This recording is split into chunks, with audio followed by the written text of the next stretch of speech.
I'm Lauren Baxter, 34 years old, and what went down at my sister Kaylie's wedding last summer in Chicago is still the talk of our town.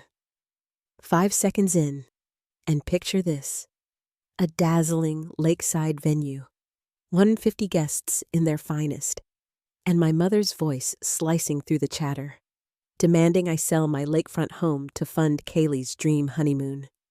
Before I can even process it, she calls me a selfish career woman who's forgotten her roots, right in front of everyone. And before we get back to the story, would you be kind enough to give this video a like? You know, every single like means a lot to me. It's the kind of encouragement that keeps me creating and bringing you even better stories tomorrow. It's 9 a.m. on a crisp June morning, and I'm pulling into the parking lot of Lakeview Manor 3 hours before Kaylie's ceremony. The place is a postcard. White lilies spilling over trellises, fairy lights twinkling against the Chicago skyline. Lake Michigan shimmering like it's in on the celebration. My navy blazer and pencil skirt hug my frame, polished but practical. Like I'm walking into a boardroom instead of a wedding. I'd wired $30,000 to make this day flawless for Kaylie. Not that anyone's keeping score. My heels click on the cobblestone path as I step out of my Mercedes, the lake breeze catching my hair. I'm ready to play the supportive sister, but I know what's coming. It's always the same script with my family. "Lauren, seriously?" My mother's voice hits me before I'm 10 steps in. She's in a pale pink dress, clutching a mimosa, her eyes scanning me like I'm a spreadsheet error. A blazer? This is a wedding, not a shareholder meeting. Couldn't you wear something softer? Her tone's all honey, but the sting's there, sharp as ever. I smooth my jacket, swallowing the urge to snap back. "Good to see you too, Mom. Kaylie's dress is stunning, isn't it?" "Oh, Kaylie's a dream," she says, her face lighting up like I flipped a switch. A real bride, glowing like she was born for this moment. The comparison hangs in the air, heavy as the humidity. Kaylie's the golden child, the one who bakes cookies for the neighbors and dreams of babies and white picket fences. Me? I'm the daughter who's too driven, too single, too much like the son they never had. I've heard it my whole life. Lauren's too ambitious, too cold, too everything they don't want in a daughter. I was 15 when it really sank in. Kaylie, 12 at the time, won a dance competition, and Mom threw a party for her, complete with a cake shaped like a ballet slipper. I'd just brought home a National Math Award, first place, my name in the local paper. Mom glanced at the certificate, said, "That's nice, honey," and went back to fussing over Kaylie's tiara. That day, I learned my achievements were just noise to them, something to tolerate, not celebrate. Standing here now, under the wedding arch, that memory stings like a fresh cut. My house, my career, my life, they'll never see it. But I keep my smile in place because that's what I do. I keep it together. "Lauren, can you check the guest book table?" Dad calls from across the lawn, adjusting a chair with that distracted look he's perfected. "But don't go rearranging it like you're running one of your projects." His voice is light, but the jab lands. The table's a mess, pens scattered, the book half buried under a bouquet of roses. Pointing that out would make me the know-it-all, so I nod. "Sure, Dad. I'll make sure it's perfect for Kaylie." "Family first, Lauren," he says, not looking up. "You'll get that when you settle down, if you ever do." Another paper cut, small but deliberate. At 34, my single status is a family scandal worse than any corporate fumble. I'm the CFO of Baxter & Wells, managing $500 million in assets, closing deals that make headlines in Crane's Chicago business. But here, I'm just the daughter who hasn't delivered a husband or grandkids. My phone buzzes in my purse. It's Sarah, my assistant, texting.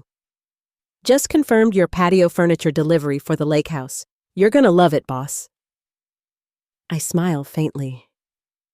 That house, 3,800 square feet, wraparound deck, floor-to-ceiling windows facing Lake Michigan, is my sanctuary.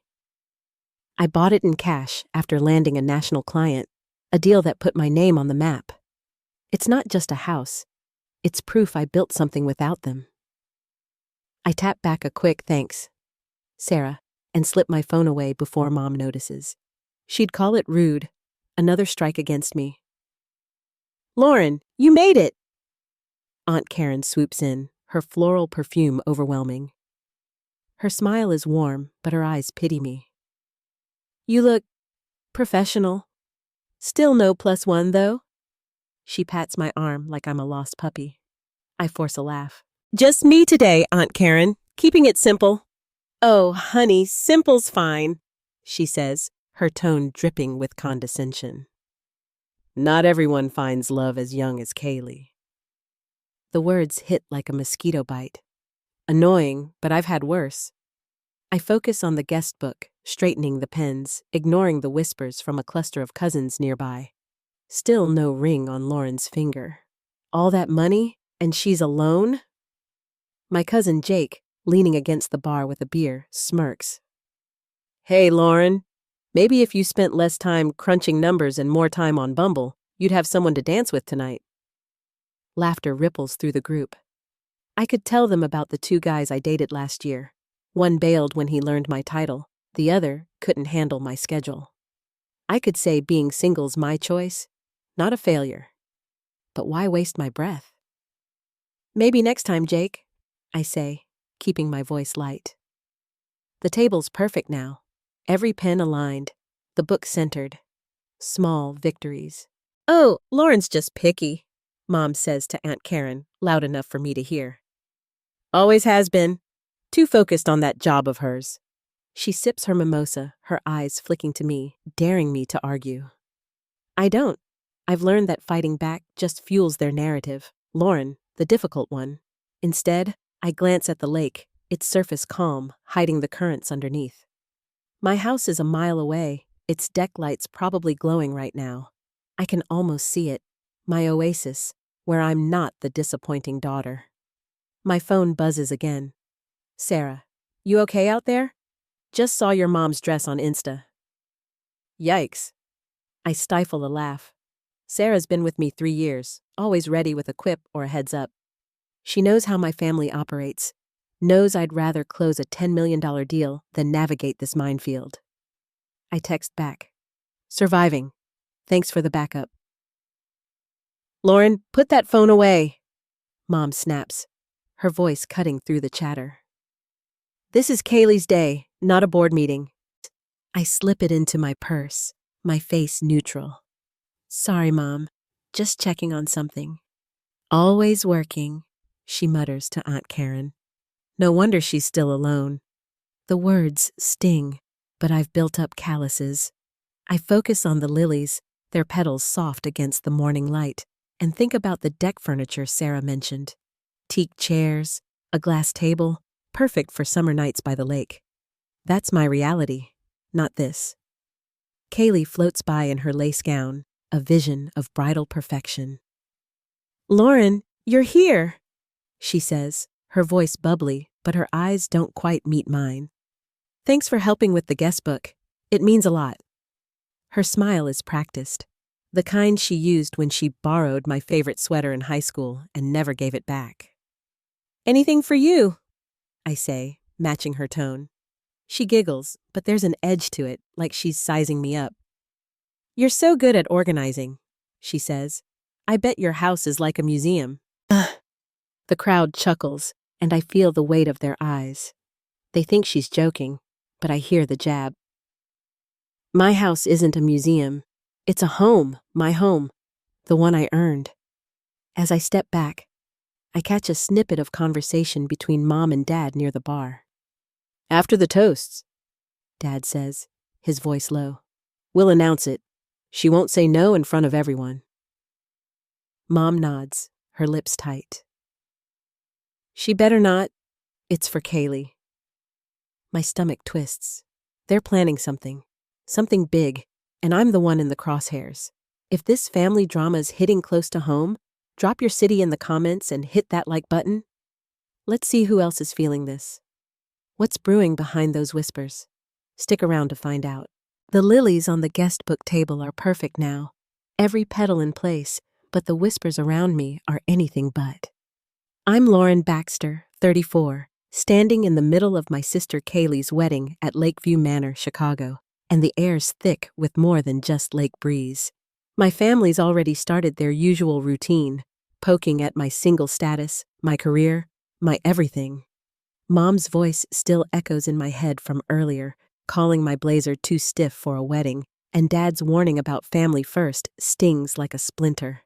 Now, as I step away from the table, the relatives circle like vultures, their small talk sharper than they think. Uncle Mike's the first to strike, his beer glass sweating in his hand. So, Lauren, how's that little condo of yours holding up? Bet it's cozy. His grin's wide, but it's not friendly. I catch a glint of Lake Michigan through the venue's windows, my lakefront house a mile away, its deck probably catching the morning sun. It's a house, actually, I say, keeping my tone even. 4 bedrooms, right on the lake. He laughs, loud enough to draw eyes. A house? Oh, Lauren, always aiming high. Don't you get lonely in all that space? The crowd around him, cousins, aunts, a few family friends, chuckles like it's a punchline. I could tell them it's 3,800 square feet, paid in cash, featured in Chicago Home and Garden. I could mention I'm the CFO at Baxter & Wells, managing $500 million in assets. But they'd just roll their eyes, call it bragging. So I shrug. It suits me. Suits her, Aunt Karen echoes, sidling up with a glass of Chardonnay. Her floral dress screams suburban mom, but her smile's got an edge. You know, Lauren, there's no shame in a smaller place. Something practical. You don't need all that for just you. Her voice drips with pity, like I'm a spinster knitting in a studio apartment. I adjust my pearl earring, a gift to myself after closing a $10 million deal, and force a smile. I like my space, Aunt Karen. She pats my arm, her touch lingering too long. Oh, honey, I'm just saying, maybe if you eased up on the career stuff, you'd have time for a real life. You know, a husband, kids, like Kaylie. There it is, the jab, wrapped in concern. She's not slick, but she thinks she is. You should lower your standards a bit, she adds, her voice low, like she's doing me a favor. Not every man wants a woman who's all business.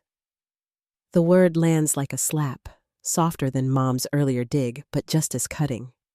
I glance at Kaylie, twirling in her lace gown across the lawn, surrounded by admirers. She's 28, glowing, the family's pride and joy. I wired $30,000 for this wedding, hooked her up with a top planner, upgraded her honeymoon suite with my travel points. But to them, I'm the career woman who's forgotten how to be soft. The memory hits hard. Junior year of high school, me at 16, clutching a gold medal from a national math competition. I'd stayed up nights prepping, solving equations while Kaylie practiced her pirouettes. Mom framed Kaylie's dance trophy, hung it in the living room. My medal? Tucked in a drawer, forgotten. Math's not feminine, Mom said once, half joking. That was the day I stopped expecting her to see me. Lauren's always been her own boss. Cousin Jake pipes up, leaning against the bar, his tie already loose. What's it like, being the big shot? Got a penthouse yet? His smirk's lazy, but his eyes are sharp, daring me to bite. The crowd laughs again, louder this time. Big shot. Penthouse. They think I'm exaggerating, that I'm some mid-level paper pusher with delusions of grandeur. It's a house, Jake, I say, my voice calm but firm. Not a penthouse. Lakefront, 4 bedrooms. I like it. He snorts, tipping his beer. Sure, Lauren. Next you'll say you're running the company. More laughter. I could pull up the Crane's article on my phone, the one calling me a rising star in finance. I could mention the nationwide deal I closed, saving Dad's firm from losing a $50 million client, but they'd just call it showing off. So I let it go, my fingers brushing the edge of my purse where my phone's buzzing again. It's Sarah, my assistant, Texting. Heads up, boss. Nationwide's antsy about the new policy terms. Need you to review ASAP. You good out there? I glance at the crowd, their eyes still on me, waiting for a crack in my armor. The Nationwide deal's worth $10 million, a make-or-break contract for my firm, and I'm supposed to finalize it Monday. But here I am, dodging family barbs like it's my real job. I text back, I'm fine. Send me the docs tonight. Sarah's reply is instant. You're a rock star. Don't let them get to you. I slip my phone away, but not before Aunt Karen notices. Always on that thing, she says, shaking her head. You'll miss the real moments, Lauren. Like Kaylie's big day. Her tone's sweet, but it's a lecture. Another reminder I'm doing life wrong. I want to tell her the real moments are me building a career from scratch, buying a house with my own money, living on my terms. But she wouldn't get it. Across the lawn, I spot Mr. Henry, an old family friend, standing quietly by the gift table. He's in his 60s, silver hair, watching the scene with a thoughtful frown. He's known me since I was a kid, always asked about my grades, my goals. He's not laughing with the others, just observing, his hands folded like he's weighing something. I meet his eyes for a second, and he nods, almost imperceptibly. It's not much, but it's enough to keep me grounded. Not everyone here thinks I'm a punchline. Lauren's got her priorities, Jake says, loud enough for the nearby tables to hear. All work, no play. Bet she's got a spreadsheet for her love life. The group erupts again, and I feel the heat creeping up my neck. I've dated 2 guys last year, both solid until they realized I wasn't giving up my career for them. I could have brought a date today, but why? To parade him in front of this crowd? Just to hear them whisper he's not good enough? I'm done performing for them. I turn to adjust a stray rose on the gift table, my hands steady despite the knot in my chest. The lake glitters beyond the venue, and I think of my house, its deck waiting for me, the one place where I'm not the odd one out.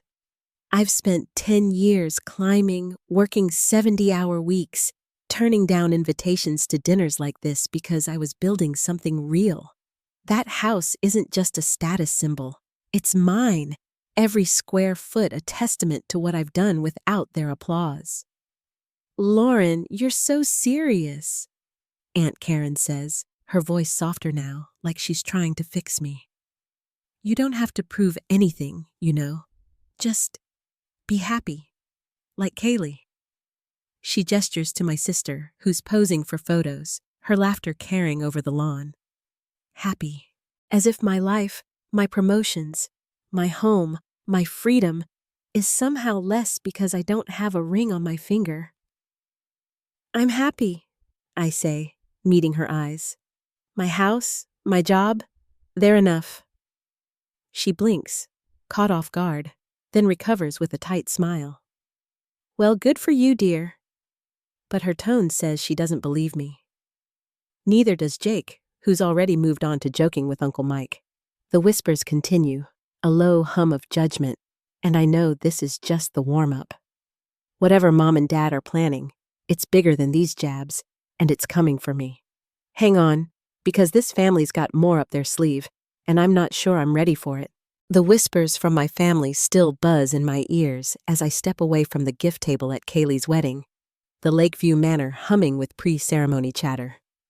Cousin Jake's jab about my penthouse and Aunt Karen's fake concern about my single status linger like a bad aftertaste. I'm Lauren Baxter, 34, CFO of Baxter & Wells, but to them, I'm just the oddball who doesn't fit their mold. The lake glints through the venue's windows, my house a mile away, a quiet reminder of what I've built. But that last exchange, Dad's low voice, saying they'll announce something after the toasts, has my gut twisting. They're cooking up something big, and I'm the main course. I weave through the crowd, dodging more relatives with their pitying smiles, and head toward the bar for a glass of water. Anything to keep my hands busy. That's when I hear them, Mom and Dad, tucked behind a floral arch, their voices hushed but sharp. It's set for the reception, Dad says, his tone all business, like he's closing a deal. Lauren won't say no in front of everyone. She's too proud to make a scene. Mom's voice is colder, clipped. She better not. It's for Kaylie's happiness. That house is just sitting there, wasted on her. My fingers tighten around my purse strap. My house, 3,800 square feet, lakefront, my sanctuary, isn't wasted. I earned every inch of it, every window overlooking Lake Michigan, every teak chair on the deck. They want me to sell it, to bankroll Kaylie's dream honeymoon. The nerve hits like a punch, but I stay still, hidden by the arch, my breath shallow.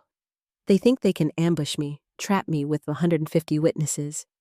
My mind flashes to high school, when Mom forgot my math award ceremony but threw a parade for Kaylie's dance recital. I was invisible then, and now they want to erase what I've built. I slip away before they spot me, my heels silent on the grass. I need air, space, anything to clear the fog of betrayal.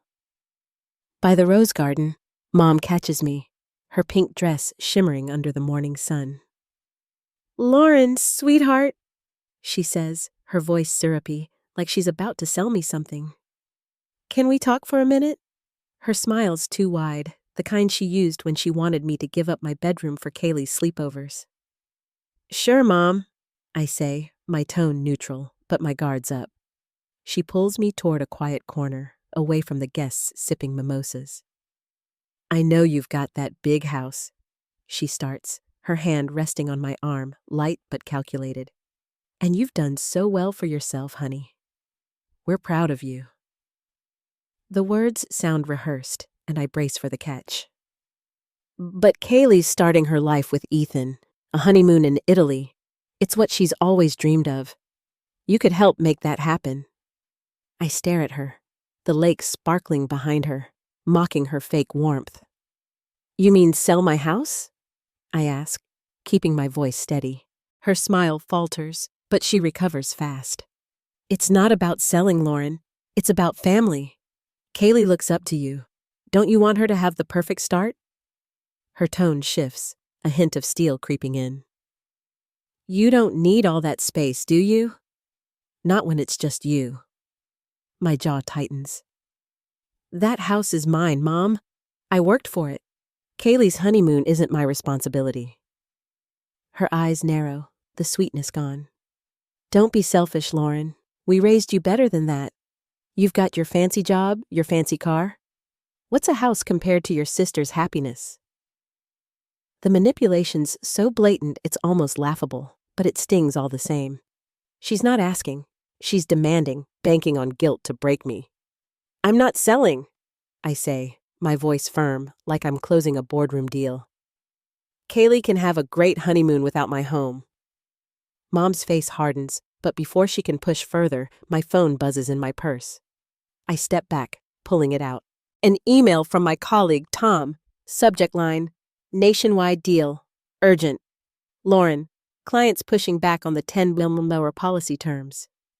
Need your input by EOD tomorrow, or we risk losing them. Can you call?" My heart sinks. This deal's been my focus for months. A make or break for Baxter and Wells, and now it's teetering while I'm dodging family traps. I glance at Mom, who's glaring at my phone like it's a personal insult. "Work can wait," she snaps. "This is about family." "It's always about family when you need something," I say, the words slipping out before I can stop them. Her mouth opens, but before she can fire back, Kaylie appears, her lace gown trailing like she's gliding on air. "Everything okay?" Kaylie asks, her voice all innocence, but her eyes flick between us, calculating. "Mom, you're not stressing Lauren out, are you?" She laughs, light and tinkling, but there's a glint in her gaze that sets me on edge. I've seen that look before, when she accidentally took credit for my science project in middle school, when she borrowed my ideas and passed them off as hers. Is she in on this? "Just talking about your big day," Mom says, her smile back in place. Lauren's so good at helping, aren't you, sweetheart? Always thinking of others. The lie's so smooth, I almost admire it. Kaylie steps closer, her hand brushing my arm.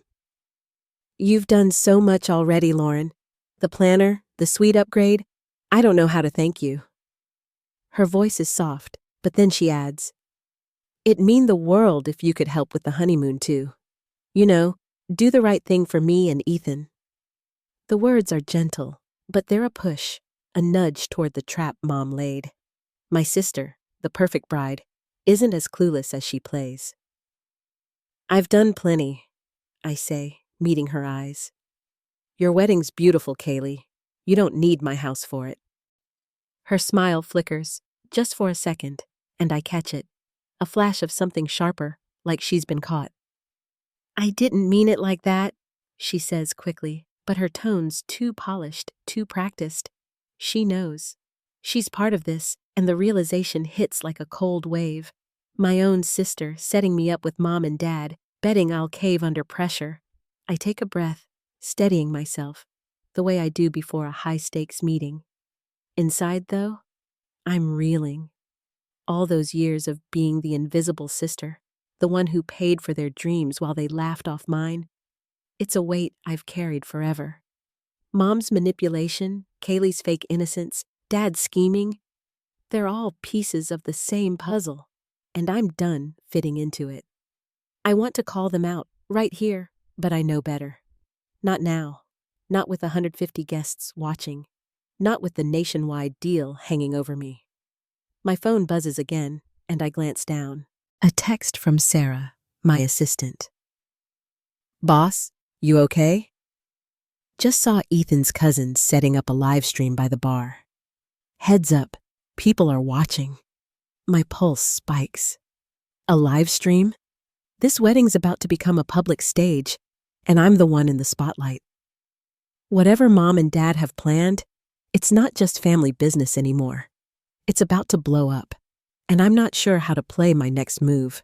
The rose garden scent clings to me as I step back into the Lakeview Manor's reception hall, my phone still buzzing with Sarah's text about the live stream.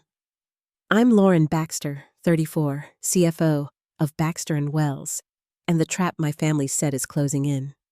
Mom's manipulation, Kaylie's fake innocence, and Dad's whispered plan to announce something big. They're all part of the same game, and I'm the pawn they think they can move. The nationwide deal, a $10 million policy hanging by a thread, looms in my mind. But right now, I'm bracing for what's coming. If you've ever felt backed into a corner by family, drop. I see you in the comments and hit like, this one's about to get wild.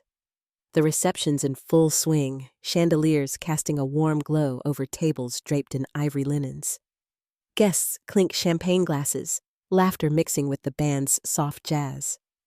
I slide into my seat at table 8, next to a client from Dad's firm, forcing a smile as I dodge their small talk.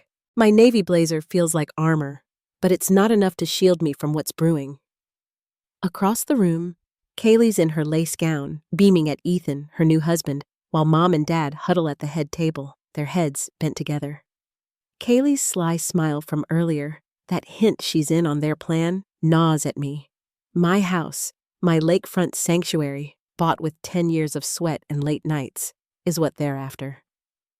The band fades out, and Dad stands, tapping his glass with a spoon. The room quiets, 150 pairs of eyes turning to him. He's in his element, gray suit crisp, his insurance broker charm dialed up. Before we toast the happy couple, he says, voice booming, Nancy and I have a special announcement for Kaylie and Ethan. My stomach drops like I'm on a roller coaster's first plunge. Here it is, the ambush I overheard by the floral arch. Family's everything to us, Dad continues, his smile wide, eyes locked on Kaylie. And we do anything for our kids' happiness. Kids, plural, but his gaze skips me, landing on my sister like I'm not even here. That's why we're thrilled to share that Lauren has agreed to sell her lakefront house to fund Kaylie and Ethan's dream honeymoon in Italy. The crowd erupts in applause, a wave of cheers and clinking glasses. Kaylie gasps, her hand flying to her chest, but her smile's too perfect, too rehearsed. She knew. That flicker of calculation in the rose garden wasn't my imagination. She's been in on this from the start. Ethan pulls her close, grinning like he's won the lottery, while guests at nearby tables nod approvingly. What a generous sister. So selfless. My client at table 8, Mr. Carter, raises an eyebrow, waiting for my reaction. My mentor's wife at table 6 leans forward, her expression unreadable. They're all watching, and I'm center stage in a play I didn't sign up for. "Lauren, come up here," Dad calls, waving me forward, his tone cheerful but commanding. "Let's share this moment as a family." The applause grows louder, a wall of sound pressing in. My heart pounds, but my face stays calm, years of boardroom negotiations kicking in. They've set this up perfectly. Public pressure, emotional blackmail, all eyes on me. Say yes, and I lose my home. Say no, and I'm the villain at my sister's wedding. I set my wine glass down, the stem cool against my fingers, and stand slowly. The room hushes, expectant. "I'm sorry, what?" I say, my voice clear, cutting through the murmurs. Dad's smile twitches. "Your house, Lauren, for Kaylie's honeymoon." His tone's still warm, but there's a warning underneath, like he's daring me to defy him. "We never discussed this," I say, keeping my words measured, like I'm addressing a hostile client. Whispers ripple through the crowd. What's she doing? It's her sister's day. Kaylie's eyes glisten with tears, but they're too quick, too convenient. She's playing the crowd like a pro. "Don't make this about you, Lauren," Dad says, his voice sharpening. "It's for Kaylie." "Dad, we can talk privately," I offer, glancing at the guests, knowing half of them are tied to my professional world. Mr. Carter's watching closely. He's a $2 million account for Dad's firm. I can't afford to look weak, but I won't be their puppet. "There's nothing to talk about," Mom cuts in, grabbing the mic from Dad. Her sequined dress glints under the lights, but her eyes are cold. "It's a family gift for Kaylie. You're part of this family, aren't you?" The question's a trap, wrapped in a smile, and the crowd leans in, eating it up. "It's my home," I say simply. "And I haven't agreed to sell it." Gasps echo across the room. A woman at table 10 drops her fork, the clatter loud in the sudden silence. Kaylie steps forward, her voice trembling just enough to sell it. "Lauren, oh my gosh," she says into the mic, her tears sparkling. "I thought you'd want me to be happy. This means so much to us."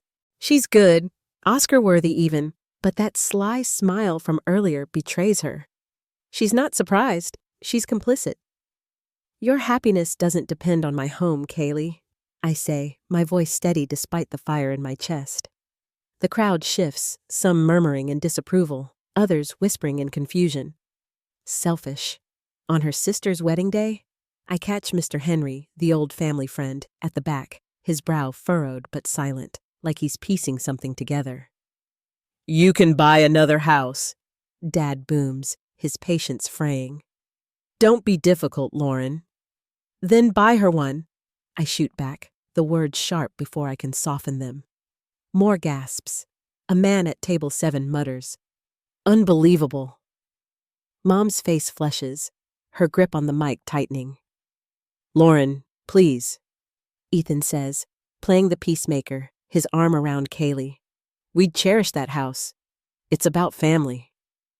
His voice is smooth, but it's another layer of pressure.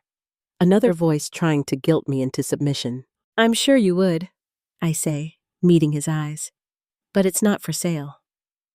The room's a pressure cooker now, tension thick as the summer humidity. Aunt Karen calls out, "Come on, Lauren, it's family." Cousin Jake shouts, "She's got the money, let her share it." The crowd's turning, their cheers for Dad's announcement souring into judgment. I'm the ungrateful daughter, the one ruining Kaylee's perfect day. Kaylie steps closer to the mic, her voice breaking just so.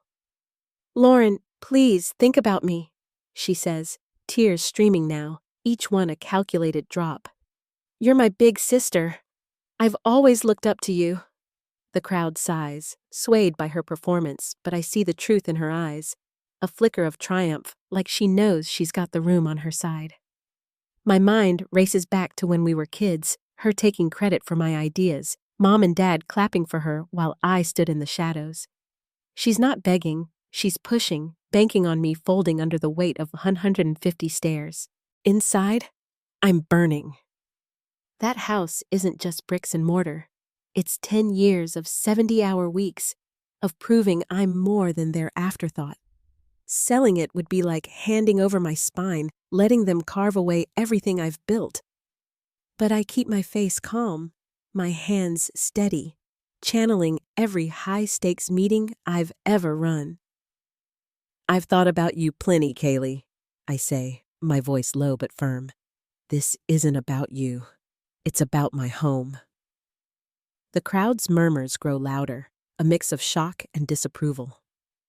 She's so selfish, someone whispers. Can't she just do it for her sister? I catch a glimpse of Mrs. Diane, Ethan's mom, at table 12. Her lips are pursed, her head shaking slightly, not at me but at my parents. She's not clapping along, and that small dissent feels like a lifeline in this sea of judgment. My phone vibrates in my purse, insistent. I glance down, shielding the screen. A text from Victoria, my CEO. Caught the live stream. It's blowing up. 10K views already. You okay? My pulse spikes. Ethan's cousin, that kid with the phone by the bar, is streaming this whole disaster. The world's watching, and my family's about to learn what happens when you push too far. The reception hall at Lakeview Manor feels like a pressure cooker. The air thick with judgment after Dad's announcement that I'd sell my lakefront house for Kaylee's honeymoon. I'm Lauren Baxter, 34, CFO of Baxter & Wells, standing firm against my family's ambush, but the crowd's turning on me. 150 guests, some whispering selfish, others glaring like I've ruined the wedding. Kaylee's crocodile tears and Mom's icy stare burn into me, while Victoria's text about the live stream, 10,000 views and climbing, sits heavy in my purse. If that family pressure's hitting home, type boundaries in the comments and hit like, because this is about to hit a whole new level. The chandeliers cast a golden glow, but the mood's anything but warm.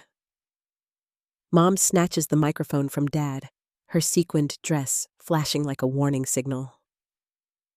Lauren, she says, her voice slicing through the murmurs. This is your sister's day. You're standing there, acting like you're above us, too good to help family. Her words are a blade, sharp and public, meant to cut me down in front of everyone, clients, colleagues, relatives. Mr. Carter, a $2 million account at Dad's firm, shifts uncomfortably at table 8. Mrs. Diane, Ethan's mom, frowns at table 12, her disapproval aimed at my parents, not me. I'm not above anyone, I say, my voice steady, like I'm addressing a boardroom. But my house isn't up for grabs. My lakefront home, 30,800 square feet, my sanctuary, paid for with 10 years of grinding, isn't theirs to claim. The crowd gasps, low and sharp, like I've just thrown a punch. Kaylie dabs her eyes, playing the wounded bride, but that flicker of triumph in her gaze tells me she's in on this trap. Mom steps closer, the mic amplifying her every word. You're ungrateful, she snaps, her face flushed. We gave you everything, and you can't even give your sister this one thing? You're embarrassing us all. Her voice cracks, but it's not sadness, it's fury. The room's dead silent now, forks frozen, glasses untouched. I feel the weight of every stare, from Aunt Karen's smug nod to Cousin Jake's smirk at the bar.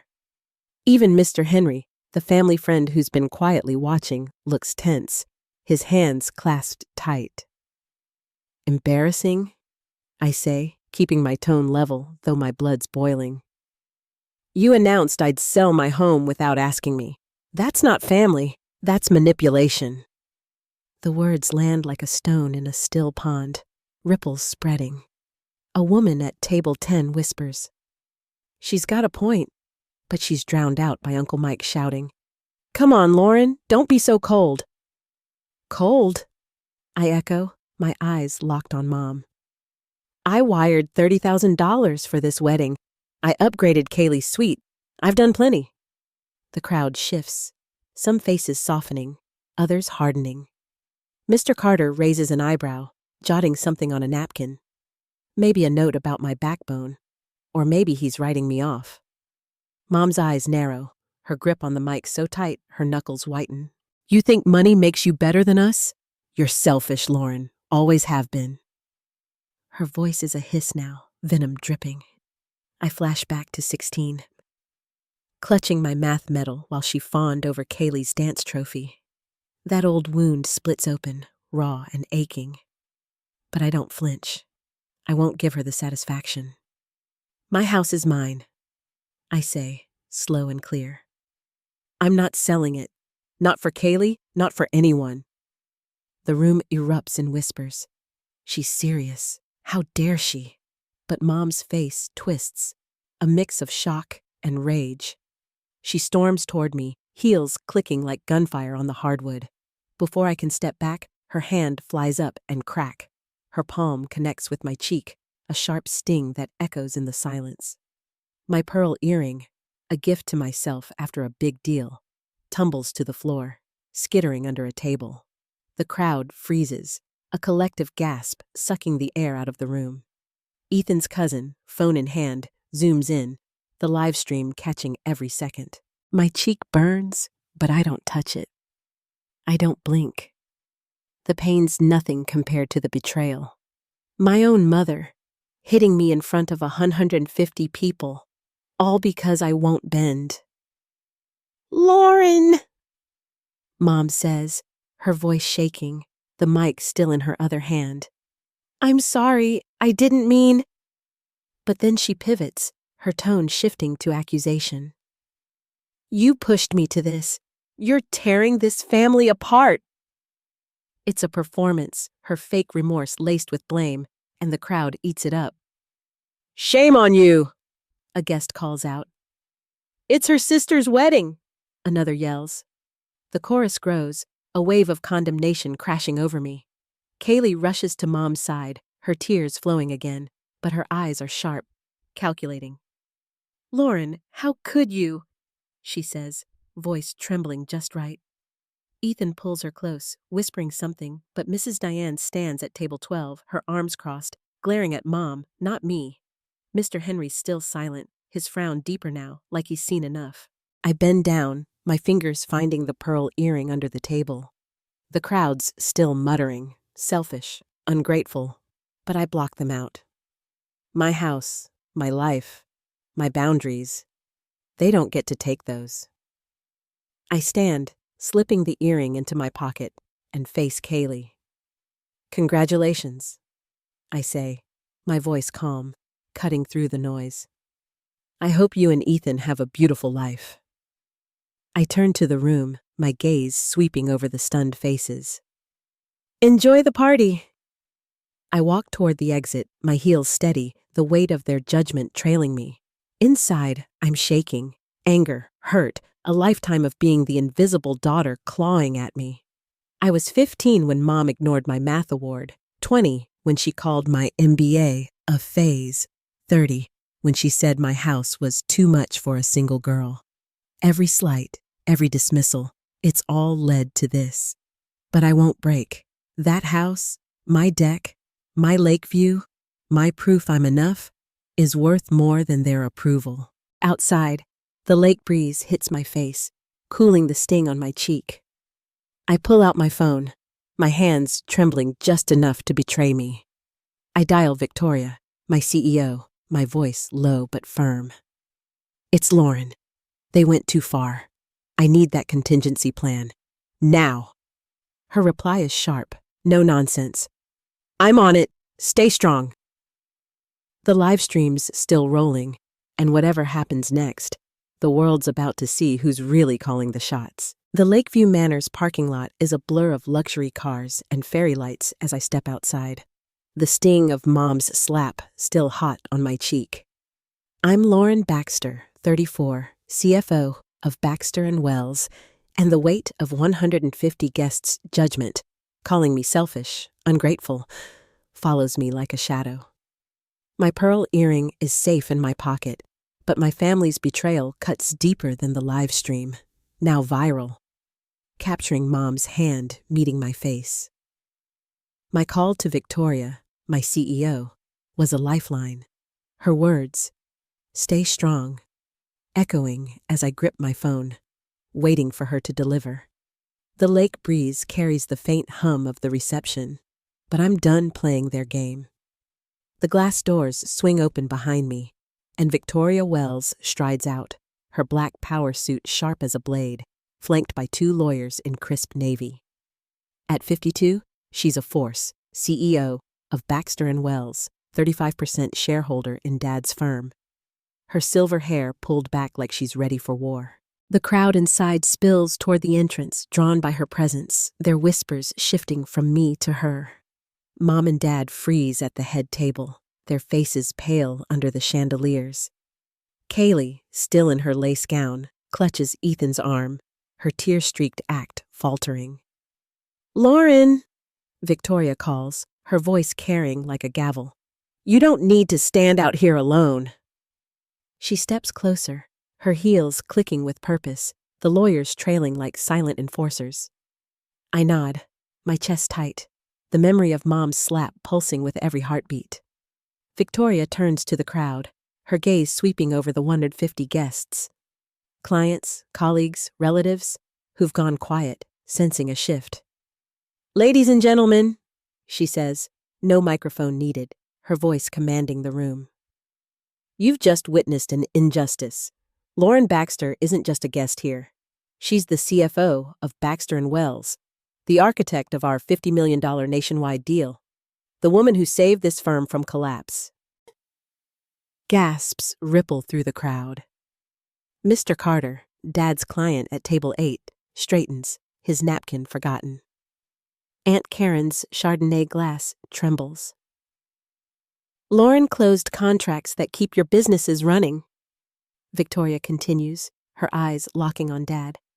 "And yet, her own family demands she sell her home, her hard-earned home, for a honeymoon?" The crowd murmurs, some nodding, others shifting uncomfortably. Mom's face flushes, her sequined dress catching the light like a warning flare. Dad clears his throat, stepping forward, his broker charm fraying. "Victoria, this is a family matter," he says, voice tight. "No need to make it public." "It's already public," Victoria snaps, gesturing to Ethan's cousin, still filming, his phone a glowing accusation. "You made it public when you tried to shame Lauren into giving up what's hers." She pulls out her phone, scrolling with deliberate calm. "And let's talk about shame. I have emails here, between you, Nancy, and Kaylie, planning this stunt for months." The room goes dead silent, forks clattering to plates. Kaylie's eyes widen, her innocent act crumbling. "That's not true," she cries, but her voice shakes, and Ethan steps back, his brow furrowing. Victoria holds up a screenshot, her voice ice cold. "Kaylie suggested the house idea in March. You all thought Lauren would cave under pressure. You miscalculated." My stomach twists. Kaylie, my little sister, wasn't just playing along. She was the mastermind. I flash back to her borrowing my ideas as kids, her sly smile when Mom praised her over me. This wasn't Mom and Dad's plan alone. It was hers, too. The betrayal stings worse than the slap, a knife in an old wound. Mrs. Diane, Ethan's mom, stands at table 12, her voice cutting through the silence. "That's disgraceful," she says, glaring at Mom. "You should be ashamed, manipulating your own daughter like this." Her words spark murmurs of agreement, the crowd's tide turning. Victoria's not done. "John," she says to Dad, Your firm relies on my investment. 35% to be exact. There's an ethics clause in our contract, and this, she gestures to the room, to me, to the live stream, violates it. Publicly humiliating your daughter, demanding her assets? That's a breach. I can pull my stake tomorrow. Dad's face goes ashen, his tie suddenly too tight. Victoria, let's talk this out. He stammers, but she cuts him off. No, she says. You talk to your lawyers. She nods to the two suits behind her, who step forward, their briefcases ominous. And Nancy, she adds, turning to Mom, you might want to check your history with me. College, 1990, when you spread rumors to get me kicked off the debate team? I don't forget. Mom's jaw drops, her mic slipping. The crowd whispers, they knew each other? And I catch Mr. Henry's nod, like he's piecing together an old puzzle. Victoria's not just my boss. She's got her own score to settle. My phone buzzes, and I answer, keeping my voice low. Victoria, I'm here. I say, stepping closer. I don't want to sue Mom. Not now. The thought of a lawsuit, dragging this into court, feels like another trap, another way to keep me tethered to their chaos. I hear you, Victoria says over the phone, her tone softening just for me. But your house, your life, those are yours. No one takes that from you. She hangs up, turning back to the crowd. Lauren's not just my CFO. She's family to me. More than some in this room deserve to call her. The words hit like a lifeline, pulling me from the hurt of Mom's slap, Kaylie's betrayal, Dad's scheming. I stand taller, my blazer still crisp despite the chaos. The crowd's split now, some glaring at my parents, others at me.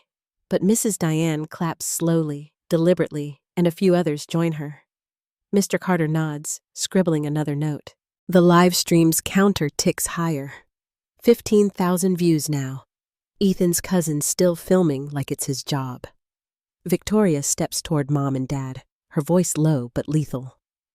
You have 48 hours to retract your demand and issue a public apology, or I'll see you in court. She slides a folder onto the head table, its weight heavy with legal threat, and turns to leave, her lawyers in tow. The crowd parts, stunned, as she pauses by me. You did good, Lauren, she whispers. This isn't over. I nod, my cheek still stinging, my heart raw but resolute. Kaylie staring at the floor, her tears dried up, Ethan's hand no longer on her arm. Mom's frozen, the mic limp in her hand, and Dad's muttering to a lawyer, his empire cracking. The live stream's still rolling, and whatever Victoria's got planned next, it's going to shake this family to its core. The Lakeview Manor's chandeliers fade behind me as I pull away from the wedding. Victoria's ultimatum: 48 hours for my parents to retract their demand or face legal consequences, still ringing in my ears. I'm Lauren Baxter, 34, CFO of Baxter & Wells, and the sting of Mom's slap is nothing compared to the betrayal of Kaylie's emails plotting to take my lakefront house. The live stream, now at 15,000 views, has turned my family's ambush into a public spectacle. Victoria's words, "This isn't over," echo as I drive toward my sanctuary, the lake shimmering under the Chicago skyline. By the time I reach my house, a modern 4-bedroom with floor-to-ceiling windows, the live streams hit 20,000 views in under an hour. My phone's blowing up with notifications. Twitter's trending house wedding slap, and comments range from "Lauren's a queen for standing her ground" to "What a selfish sister." I toss my purse onto the kitchen island, the pearl earring from the slap still inside, and check my email. A message from Mr. Carter, Dad's biggest client, sits at the top. Subject line: Concern regarding recent events. My stomach clenches as I open it. Lauren, I've seen the video from the wedding. Your family's conduct raises serious questions about the integrity of Baxter & Wells. We're reconsidering our $2 million policy renewal. Please advise on next steps. $2 million. Dad's firm can't afford to lose that, not after I saved it from collapse with the nationwide deal. My own deal, $10 million, still teetering, flashes in my mind, the pressure mounting. This drama's not just personal. It's threatening everything I've built. I rub my cheek, the phantom sting of Mom's hand lingering, and start typing a reply, keeping it professional. Mr. Carter, I understand your concerns. I'll arrange a meeting to discuss. But my hands shake. The weight of it all. Family, work, the world watching. Pressing down. Another notification pops up, a text from Mom. You've ruined Kaylie's wedding, Lauren. How could you humiliate us like that? You're tearing this family apart. No apology, no remorse, just blame, like I'm the one who swung. I stare at the words, my chest tight. I've spent my life trying to please her. $30,000 for Kaylie's wedding, years of biting my tongue when she ignored my math medals, my MBA, my house. But it's never enough. I delete the text, my thumb hovering over the block button, not ready to pull that trigger yet. My phone buzzes again, this time Sarah, my assistant. Boss, you're viral. Headhunters are DMing me. Goldman Sachs, JP Morgan, saying they love your spine. You okay? A faint smile tugs at my lips. Sarah's been my rock, always quick with a quip or a heads up. I text back. Hanging in there. Thanks for the intel. The idea of headhunters circling feels like a lifeline, a reminder I'm more than my family's punching bag. But the nationwide deal's still at risk, and Carter's email looms. This mess could tank my career if I don't play it right. I step onto my deck, the lake stretching out like a sheet of glass, the city skyline twinkling in the distance. My house, 3,800 square feet, teak furniture delivered just yesterday, is my proof I don't need their approval. I lean against the railing, the cool metal grounding me. Independence isn't just this view, this deck, this life I've carved out. It's the choice to say no, to draw a line and hold it. Mom's slap, Kaylie's betrayal, Dad's scheming. They thought they could break me, but I'm still standing. The hurt runs deep, though. Years of being the invisible daughter, always second to Kaylie's sparkle. I close my eyes, letting the lake breeze carry some of that weight away. My phone rings, and I almost ignore it, but the caller ID shows Mr. Henry, the family friend who stayed silent at the wedding. His voice is warm, weathered. Lauren, I saw what happened. I'm sorry I didn't speak up. He pauses, then continues. My daughter went through something similar. Cut off her in-laws when they tried to control her life. It was hard, but she's stronger for it. You are too. His words hit like a hug I didn't know I needed. Mr. Henry, always quiet, always watching, saw me when my own family didn't. Thanks. I manage, my voice thick. That means a lot. He chuckles softly. You remind me of her. Keep your head up, kid. We hang up, and for the first time tonight, I feel a flicker of hope. Not everyone's against me. Mrs. Diane's disapproval of Mom, Victoria's power play, now Mr. Henry's call, there are people in my corner. I head back inside, the lake view framed by my windows, a reminder of what I'm fighting for. The nationwide deal's still on the line, and Carter's threat could ripple through Dad's firm. I open my laptop, ready to draft a response, when another text comes through. It's Dad. Lauren, we need to talk. Let's meet for dinner tomorrow. We can fix this. For family. His words sound conciliatory, but there's an edge, a hint of the same manipulation from the wedding. He's not done pushing, and I'm not sure what's coming next. The Chicago skyline glows beyond my deck, but Dad's text, let's meet for dinner tomorrow. We can fix this for family, sits like a stone in my gut. I'm Lauren Baxter, 34, CFO of Baxter & Wells, still reeling from the wedding where Mom slapped me. Kaylie's betrayal was exposed, and Victoria's ultimatum shook my parents' world. The live streams at 20,000 views, trending with #weddingslap, and Mr. Carter's threat to pull his $2 million account looms over Dad's firm. Mr. Henry's call gave me a spark of hope, but Dad's message feels like another trap. I close my laptop, the nationwide deal's pressure simmering, and agree to the dinner, hoping maybe, just maybe, they're ready to listen. The next evening, I pull up to Mom and Dad's suburban two-story, the same house where I grew up dodging Kaylie's spotlight. The dining room smells of roasted chicken and tension, the table set with the good china, like they're staging a Hallmark moment. Dad's in a polo, his smile too wide, like he's selling a policy. Mom's in a cardigan, her face tight, no hint of remorse for the slap that's now viral. Kaylie sits across from me, her engagement glow dulled, Ethan absent tonight. "Thanks for coming, Lauren," Dad says, passing the mashed potatoes. "We want to clear the air." I nod, my navy dress professional but softer than my wedding blazer, a small concession. "I'm here," I say, my voice steady, like I'm walking into a boardroom negotiation. The memory of Mom's hand on my cheek, the pearl earring skittering across the floor, keeps me on edge. "So, let's talk." Dad leans forward, his tone earnest. "What happened at the wedding got out of hand. We're sorry, Lauren. We got caught up in Kaylie's big day." His eyes are warm, but there's a practiced rhythm to his words, like he's rehearsed this. Mom nods, her lips pursed, but says nothing. Kaylie picks at her plate, her silence loud. "I appreciate that," I say, though my gut screams caution. "But announcing I'd sell my house without asking me? That wasn't a mistake. That was a plan."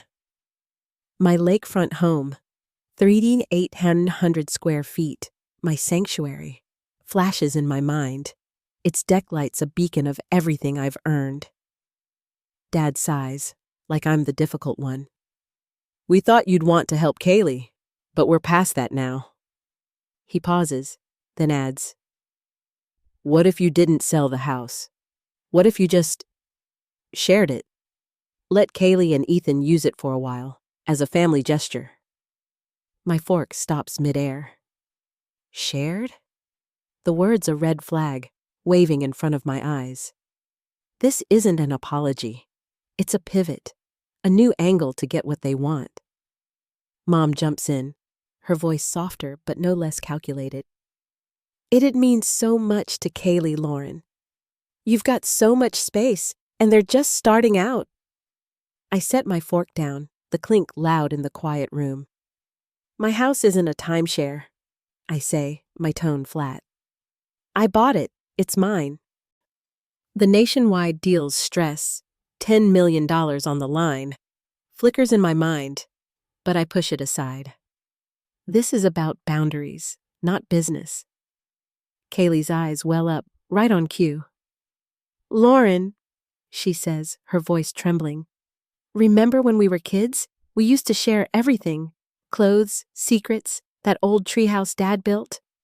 She leans forward, her hands clasped like she's pleading. "I thought you'd want to share this too, for me." Her tears are convincing, but I see the glint in her eyes, the same one from the wedding when Victoria exposed her emails. She's playing our childhood like a trump card, banking on nostalgia to crack me. I lean back, my gaze steady. "We shared a lot, Kaylie, like when you took credit for my science project in 8th grade, or when Mom threw you a party for your dance trophy but forgot my math medal." Her face flushes, the act slipping. "Don't use our past to guilt me into giving up my home." The room goes still, the air heavy. Dad's smile vanishes. "Lauren, that's not fair," he says, but his voice lacks conviction. Mom's eyes narrow, her cardigan suddenly looking like armor. "You're holding grudges," she says. "We're trying to make this right." "Right?" I echo, my voice rising despite myself. "You slapped me in front of 150 people, Mom. You planned to force me to sell my house. This dinner isn't about fixing things. It's another setup." My heart's pounding, but I keep my face calm, channeling every high-stakes meeting I've navigated. The viral video, Carter's email, the nationwide deal, they're all circling, but this moment's about me, not them. Kaylie's tears stop, her voice sharp now. You're so selfish, Lauren. You've always been jealous of me. The mask's off, her words raw, confirming what Victoria's emails revealed. She's been in on this from the start. Jealous? I say, standing, my chair scraping the floor. I paid for half your wedding, Kaylie. I'm done being your ATM. I look at Dad, then Mom. I came here hoping you'd own up, but you're still playing games. I'm out. I grab my purse, the pearl earrings still inside, a reminder of what they cost me. Dad calls after me. Lauren, wait! But I'm already at the door, the suburban street quiet outside. We're family! He shouts, but the word feels hollow, like a contract with no terms. I've spent years trying to earn their love, but love shouldn't feel like a transaction. I drive away, my hands steady on the wheel, my phone silent for once. I'm done with their scripts. Back at my lakefront house, I step onto the deck, the lake dark and calm. I'm ready to block their numbers, to cut the cord, at least for now. But as I pull out my phone, a new text lights up the screen. Mom, I'm outside your house. We need to talk. Now. My pulse spikes. She's here, at my sanctuary, and whatever she wants, it's not peace. The lakefront house hums with quiet as I stand on my deck, the Chicago skyline a distant glow against the dark water. I'm Lauren Baxter, 34, CFO of Baxter & Wells, still raw from the dinner at my parents' house, where Dad's fake apology and Kaylie's crocodile tears proved they haven't changed. Mom's slap at the wedding, the viral live stream, and the threat to my $10 million nationwide deal weigh heavy, but I'm ready to cut ties. Then my phone lights up with Mom's text. I'm outside your house. We need to talk. Now. My pulse spikes as I head downstairs, bracing for another round. The lobby's sleek marble gleams under soft lights, and through the glass doors, I see Mom standing on the sidewalk, her cardigan swapped for a trench coat, her face set like she's ready for battle. Mike, the doorman, hovers nearby, his gray uniform crisp, his eyes wary as he watches her pace. I take a breath, my navy dress still on from dinner, and step outside. The lake breeze is cool, but the air between us is electric. Lauren, Mom says, her voice softer than I expect. I just want to talk. I'm sorry about the wedding. Can I come in? Her eyes are wide, almost pleading, but there's a tightness in her jaw I know too well. It's the same look she gave me at 16, when she brushed off my math medal for Kaylie's dance trophy. I cross my arms, standing firm by the door. Say what you need to say here, Mom. My house, 3,800 square feet, my sanctuary, isn't hers to invade. Not after she slapped me in front of 150 people, not after she and Kaylie schemed to take it. Her face shifts, the softness fading. You're making this so hard, she says, her voice rising. I'm trying to fix things, but you're shutting me out. You've always been stubborn, Lauren, always thinking you're better than us. The apology's gone, replaced by the same old blame. You humiliated us at Kaylie's wedding. You're tearing this family apart. My chest tightens, the hurt of a lifetime, being the invisible daughter, always second to Kaylie, surging up. You tore it apart, I say, my voice low but steady, like I'm closing a deal. You slapped me, Mom. You tried to force me to sell my home. That's not family. That's control. Her eyes flash, and she steps closer, her voice a hiss. You think that house makes you special? You're alone, Lauren. No husband, no kids. Just that big, empty house you're too selfish to share. The words sting, sharp as the slap. But I've heard them before. Every time I outshone Kaylie. Every time I dared to want more than their script for me. This house is mine, I say, my tone cutting through the night air. I earned it. Every window, every board. You don't get to touch it.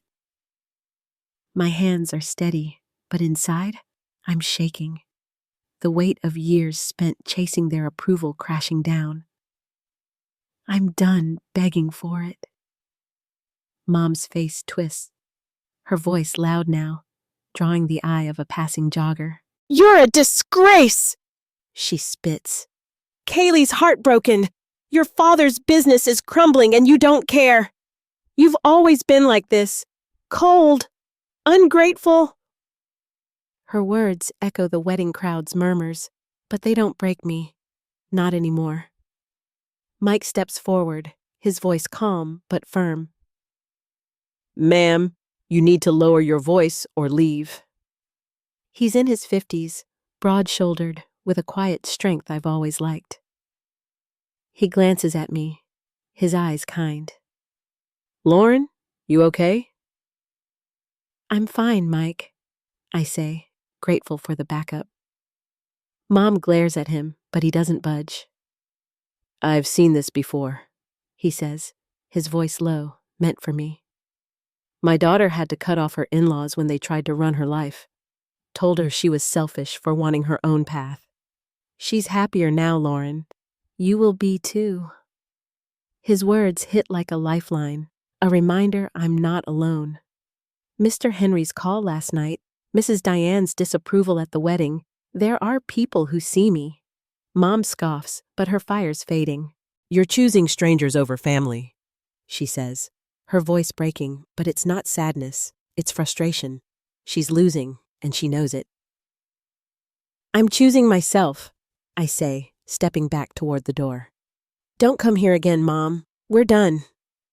The words feel like cutting a cord, heavy but freeing.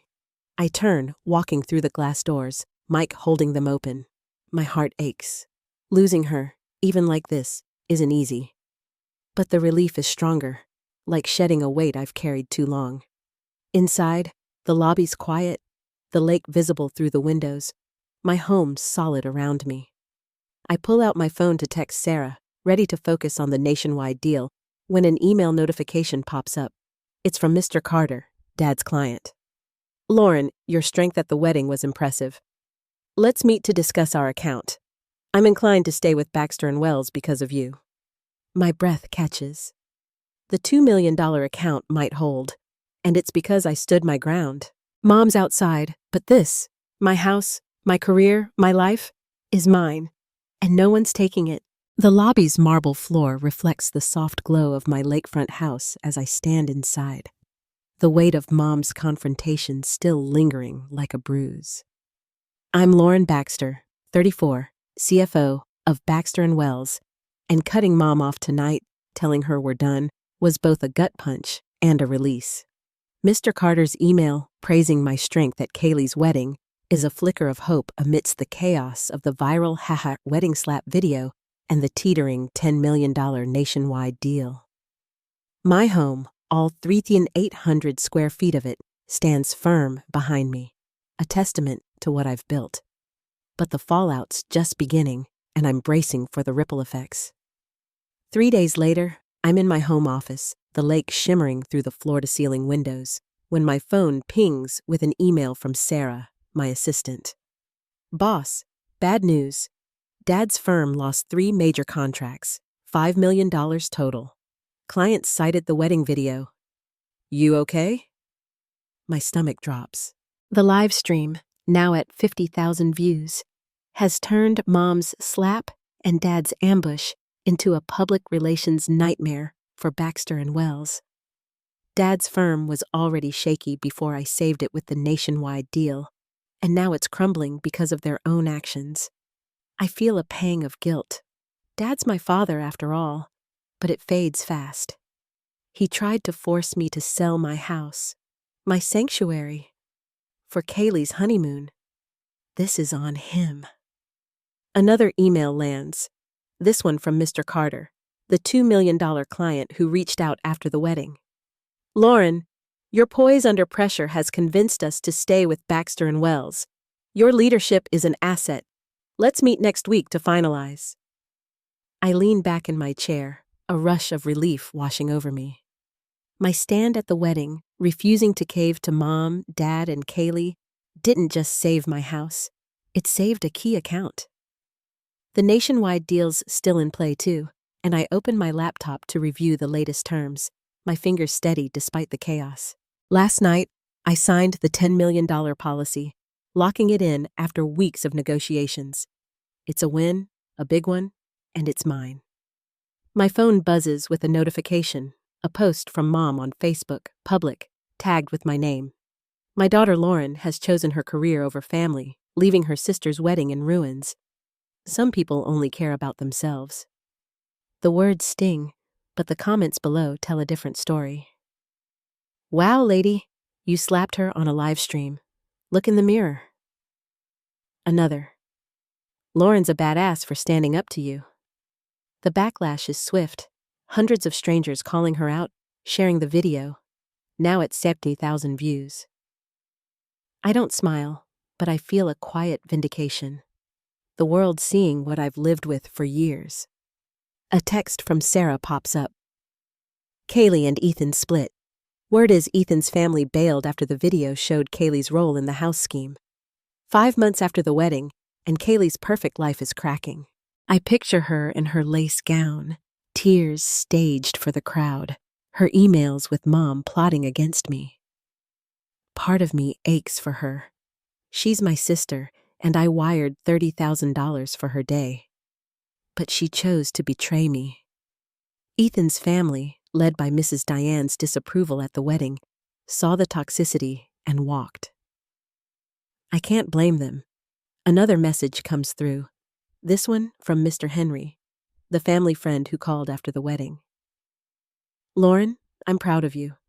I cut ties with my own brother years ago when he tried to control my life. It hurts, but it's freedom. You're doing the right thing. His words are a balm, easing the raw edge of Mom's accusations. I flash back to being 15, Mom ignoring my math medal while fawning over Kaylie's dance trophy. Losing family hurts, deep, bone-level hurt, but holding my boundaries feels like breathing for the first time. My house, my career, my life, they're mine, not theirs to claim. I step onto my deck, the lake breeze cool against my skin. The skyline sparkles, and my teak furniture, delivered last week, sits ready for summer nights. This house isn't just a status symbol. It's my proof I don't need their approval to thrive. I've spent years chasing their love, dimming my light to fit their mold, but no more. The nationwide deal's signed, Carter's staying, and the world's cheering me on, not them. I'm proud, but the ache lingers. Family was supposed to be my safe place, not my battlefield. My phone rings, and it's Victoria, my CEO. Lauren, we need you at the office tomorrow, she says, her voice brisk but warm. Big opportunity. Board wants to talk expansion, and you're the star of the show. Be ready. I nod, my pulse quickening. The wedding, the slap, the live stream. They've shaken my world, but they've also opened a door. Whatever's coming, I'm ready to walk through it. The lake sparkles beyond my deck, a quiet reminder of the life I've fought for, as Victoria's call about a big opportunity at Baxter & Wells echoes in my mind. I'm Lauren Baxter, 34, CFO, and the fallout from Kaylie's wedding, Mom's slap, the viral hashed wedding slap video, Dad's firm losing $5 million in contracts, has reshaped my world. Mr. Carter's decision to stay, my nationwide deal's success, and Mr. Henry's support have bolstered me. But cutting Mom off outside my house last week left a bittersweet ache. Now, standing in my 3,800 square foot sanctuary, I'm ready for what's next. 2 weeks later, I'm in Victoria's corner office, the Chicago skyline framing her as she leans across her desk. Lauren, she says, her silver hair catching the light. The board's unanimous. You're our new Senior VP of Strategy. 35% raise, effective immediately. Her smile is rare but genuine, and my chest swells. The $10 million nationwide deal I closed. The poise I showed under pressure at the wedding. It's paid off. I nod, my voice steady despite the thrill.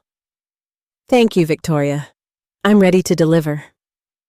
She slides a bonus check across the desk. 6 figures, more than I expected. You've earned this, she says, and not just for the deals, for standing up to your family. That took guts.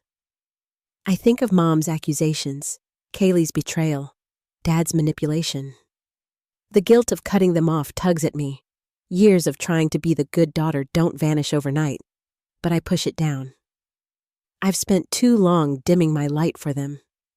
This promotion, this check, they're proof I don't need their approval to shine. That night, I wire half the bonus to a Chicago nonprofit supporting women escaping toxic families. The website's mission statement hits close. Empowering women to set boundaries and reclaim their lives. I think of myself at 16, clutching a math medal Mom ignored, or at 34, standing firm against her outside my house. Donating feels like closing a loop, turning my pain into someone else's freedom. My phone pings with a confirmation email, and I smile. The lake view from my office window reflecting my quiet pride.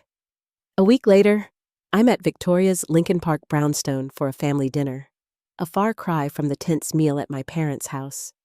Her dining room is warm, filled with laughter, the table laden with lasagna and red wine.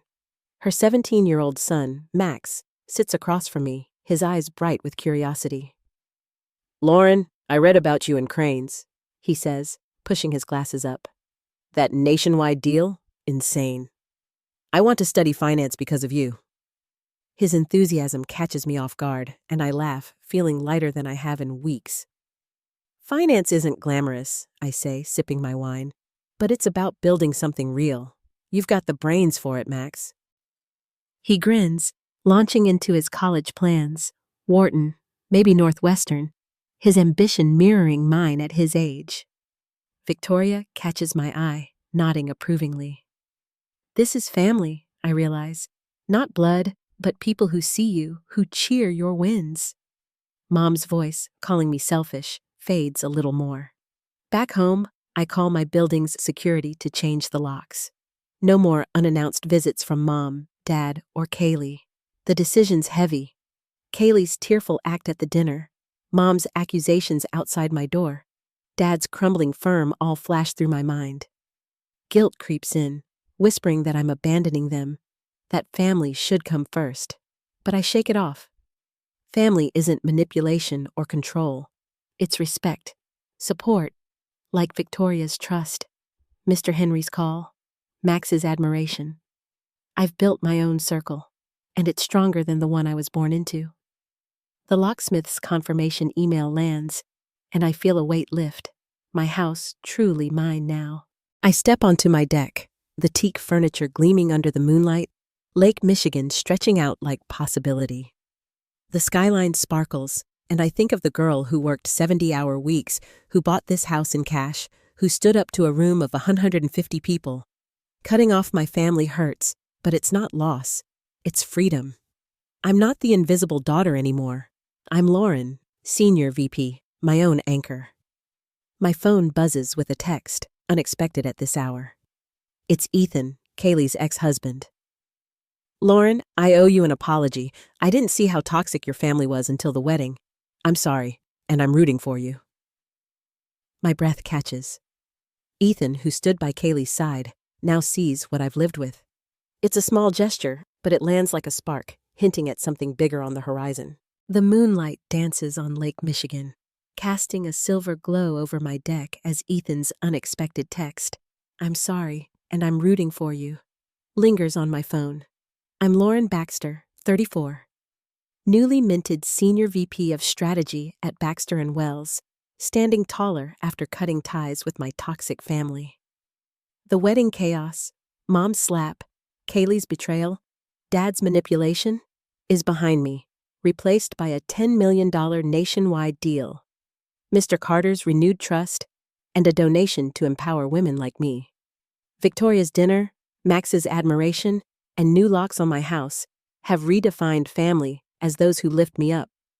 But Ethan's message hints at closure, and I'm ready to turn the page. If this story's got you thinking about your own boundaries, hit like, drop boundaries matter in the comments, share it with someone who needs it, and subscribe for the next one. 6 months later, I'm in my home office, the lake shimmering through the windows, when an email from Forbes lands. Congratulations, Lauren Baxter. You've been named to our 2025 Women in Business list for your leadership in securing Baxter & Wells' $50 million nationwide deal and navigating public adversity with grace. My breath catches. The article highlights my role as Senior VP, my 35% raise, and the viral hat wedding slap video, framing me as a symbol of resilience. I lean back, my pearl earring, the one that fell when Mom slapped me, catching the light. I've worn it every day since, a reminder of what I've overcome. The girl who was ignored for her math medal at 16, who was called selfish for buying this 3,800 square foot lakefront home, is now a Forbes honoree. I smile, the ache of family fading against this win. Dad's firm, Baxter & Wells, has stabilized, but it's a shadow of what it was.